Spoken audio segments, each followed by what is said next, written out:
जय हिंद दोस्तों, मैं हूं अनूप और आप सब लोग देख रहे हैं ग्लोबल कॉन्फ्लिक्ट। तो दोस्तों, आर्म फोर्सेस को मजबूत करने के लिए कई तरीके का हथियारों को परचेस किया जा रहा है, चाहे वो स्वदेशी हथियार हो या विदेश से खरीदे जाने वाले हथियार हो। और हाल ही में ऐसे ही आर्म फोर्सेस के मजबूती के लिए 2 नए हथियारों को खरीदने का बात कहा गया। तो दोस्तों, आज के इस वीडियो के सबसे पहले हिस्से में मैं आप लोगों को ये 2 नया हथियारों के बारे में बताऊंगा जिसे खरीदने का बात हाल फिलहाल में उठा है, जबकि वीडियो के आखिरी हिस्से में भारत जो श्रीलंका में पोर्ट बनाना चाहता है उसके बारे में बताऊंगा। तो डिटेल में जानने के लिए वीडियो के आखिर तक बने रहिए और चैनल को सब्सक्राइब और वीडियो को लाइक जरूर कीजिए। तो दोस्तों, एक हाई लेवल मीटिंग के बाद डिफेंस मिनिस्ट्री की तरफ से हाल ही में 118 अर्जुन मार्क 1A टैंकों के अप्रूवल दिया गया जो इंडियन आर्मी के हवाले किया जाएगा। दोस्तों, ये 118 टैंकों की कीमत करीबन 8,400 करोड़ रुपया है। इन टैंकों के द्वारा इंडियन आर्मी के स्ट्रेंथ को मजबूत किया जाएगा और साथ में लैंड वॉरफेयर के टैक्टिक्स को भी स्ट्रॉन्ग करने का तैयारी किया जाएगा। दोस्तों, अर्जुन मार्क 1A टैंक असल में DRDO के तरफ से बनाया हुआ अर्जुन मार्क 1 टैंकों के एक अपग्रेडेड वर्जन है, जिसमें कई सारे तब्दीली के बाद काफी हद तक मॉडर्नाइज किया गया है और इसके कैपेबिलिटी को बढ़ाया गया है। भारत द्वारा निर्मित इस टैंक को प्रधानमंत्री नरेंद्र मोदी के तरफ से चेन्नई में स्थित टैंक प्रोडक्शन फैक्ट्री अवधि से देश को समर्पित किया जाएगा और ये संभावित 14 फरवरी के दिन हो सकता है। दोस्तों, इन टैंकों को DRDO द्वारा इंडियन आर्मी के कोलैबोरेशन के साथ पूरी स्वदेशी टेक्निक से डिजाइन और डेवलप किया गया है। इन 118 टैंकों को इंडियन आर्मी में ऑलरेडी सर्व किए जाने वाले 124 अर्जुन मार्क 1 टैंकों के साथ ही शामिल किया जाएगा। दोस्तों, इन टैंकों के द्वारा इंडियन आर्मी में 2 नया रेजिमेंट आर्मर कोर का भी गठन किया जाएगा। संभावित इन टैंकों को अर्जुन मार्क 1 के साथ पाकिस्तान से लगे हुए बॉर्डर के नजदीक ही डिप्लॉय किया जा सकता है। इवन हाल फिलहाल में कुछ आर्मी के पूर्व अधिकारियों द्वारा भी बयान देते हुए कहा गया है कि आर्मी के आर्मर रेजिमेंट में हाल फिलहाल में संख्या को घटाया गया है। इस वजह से अब इन 2 रेजिमेंटों के लिए पहले के तुलना में 6 टैंक कम ऑर्डर किया जा रहा है। पहले जहां पे 2 रेजिमेंटों को बनाने के लिए 124 टैंकों को इंडियन आर्मी में शामिल किया गया था, वहीं पे अब 2 रेजिमेंटों का गठन 118 टैंकों के द्वारा होगा। दोस्तों, 118 अर्जुन मार्क 1A टैंकों के ऑर्डर आत्मनिर्भर भारत जैसे संकल्प को और मजबूत करने में मदद करेगा। इन टैंकों को DRDO के combat vehicle research and development establishment द्वारा ही डिजाइन और डेवलप किया गया है, जबकि इसका मैन्युफैक्चरिंग ऑर्डिनेंस फैक्ट्री बोर्ड के अंतर्गत आने वाला हैवी व्हीकल फैक्ट्री अवधि में ही किया जाएगा। दोस्तों, जानकारी तो ये भी है कि डील के ऊपर हस्ताक्षर होने के 2 से 2.5 साल के अंदर पहले बैच के 5 टैंकों को इंडियन आर्मी के हवाले भी किया जा सकता है। दोस्तों, टैंकों के अलावा कार्बाइनों को भी खरीदने के लिए हाल ही में इंडियन आर्मी की तरफ से एक फ्रेश रिक्वेस्ट फॉर इंफॉर्मेशन जारी किया गया। दोस्तों, इस रिक्वेस्ट फॉर इंफॉर्मेशन के तहत इंडियन आर्मी के जरूरतों को पूरा करने के लिए करीबन 93,895 कार्बाइन को खरीदा जाएगा। और दोस्तों, ये प्रपोजल पहले के SIX सिमिलर RFI को हटाने के करीबन 5 महीने बाद आया है। रिक्वेस्ट फॉर इंफॉर्मेशन के तहत इन हथियारों को फास्ट ट्रैक प्रोसीजर के तहत ही खरीदा जाएगा। दोस्तों, ये रिक्वेस्ट फॉर इंफॉर्मेशन 10 तारीख के दिन इंडिया द्वारा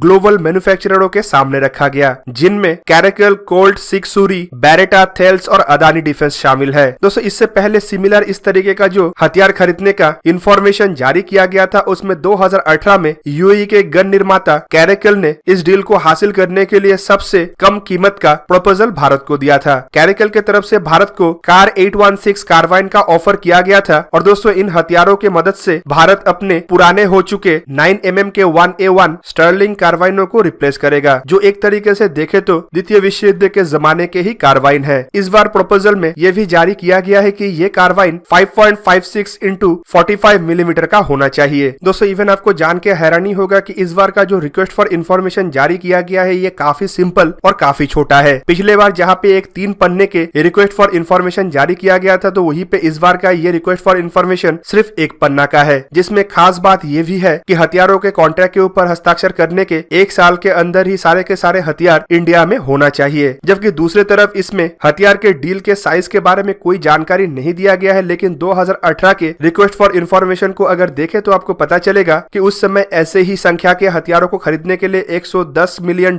मतलब करीबन 800 करोड़ रुपया खर्चा करने का बात कहा गया था। दोस्तों, इन कार्बाइनों के अलावा हाल फिलहाल में भारत के आर्मी के जरूरतों को पूरा करने के लिए बड़े संख्या में अमेरिका से असॉल्ट राइफलों को परचेस किया गया, जो असल में सिक्सूरी कंपनी का SIG 716 असॉल्ट राइफल है। इन राइफलों का इस्तेमाल कश्मीर में तैनात फ्रंटलाइन ट्रूप्स के द्वारा किया जाएगा और ऐसा करीबन 72,000 असॉल्ट राइफलों को भारत द्वारा परचेस किया गया। राइफलों की कीमत को 700 करोड़ बताया जा रहा है, जबकि हाल ही में यह भी सुनने को आया था कि संभावित और ऐसा 72,000 असॉल्ट राइफल खरीदने की तरफ भारत आगे बढ़ सकता है। दूसरी तरफ हाल ही में भारत में भी कई सारे नए हथियारों के डेवलप डेवलपमेंट का बात कहा जा चुका है, जिनमें डीआरडीओ द्वारा निर्मित असॉल्ट राइफल और कुछ प्राइवेट कंपनियों के द्वारा भी निर्मित असॉल्ट राइफलों का जिक्र होता है। जबकि दूसरी तरफ इंडियन आर्मी के पुराने हो चुके असॉल्ट राइफलों को भी रिप्लेस करने के लिए रशिया के साथ AK-203 असॉल्ट राइफलों को भारत में निर्माण करने के तरफ भी आगे बढ़ा जा रहा है। और दोस्तों इसमें 6.5 लाख से अधिक असॉल्ट राइफलों को इंडियन आर्मी में शामिल किया जाएगा, जो इंसस राइफलों को रिप्लेस करेगा।